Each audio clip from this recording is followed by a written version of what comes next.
Hi, ಎಂತ ಗೊತ್ತಿತ್ತಾ, ನಮ್ಮ ಜೀವನದಲ್ಲಿಪ್ಪ ಅದೆಷ್ಟೋ ಜನರನ್ನ ನಾವು ಕಳೆದುಕೊಳ್ತಾ ಇದ್ದೀವಿ. ಇವತ್ತು ಕಂಡಿರೋ ಮನುಷ್ಯ ನಾಳೆ ಇರ್ತಾನೆ ಅನ್ನೋದೇ ಗ್ಯಾರಂಟಿ ಇರಲ್ಲ.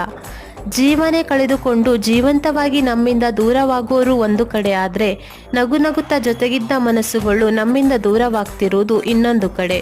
ನಿಜ ಎಂತ ಅಂದರೆ, ಜಗಳ ಮನಸ್ತಾಪಗಳು ಮನುಷ್ಯನಲ್ಲಿ ಆಗುವುದು ಸಹಜ. ಆದರೆ ಅದನ್ನೇ ಯಾವಾಗಲೂ ಎಳೆದುಕೊಂಡು ಹೋಗಿ ಜೀವನದ ಕೊನೆವರೆಗೂ ಸಾಧಿಸುವುದು ತಪ್ಪು. ಇವತ್ತಲ್ಲ ನಾಳೆ ತಪ್ಪು ಮಾಡಿದ ವ್ಯಕ್ತಿಗೆ ತನ್ನ ತಪ್ಪಿನ ಅರಿವಾಗುತ್ತೆ, ಅವರು ಬದಲಾಗ್ತಾರೆ. ಅಲ್ಲಿವರೆಗೆ ಅವರನ್ನು ದ್ವೇಷಿಸದೆ ಅವರ ನಗುವನ್ನೇ ಬಯಸೋಣ. ಹಾಗೆ ಎಲ್ಲರ ಜೊತೆಗೆ ನಗುತ್ತಾ ನಗಿಸುತ್ತಾ ಬಾಳೋಣ. ಏನಂತೀರಾ?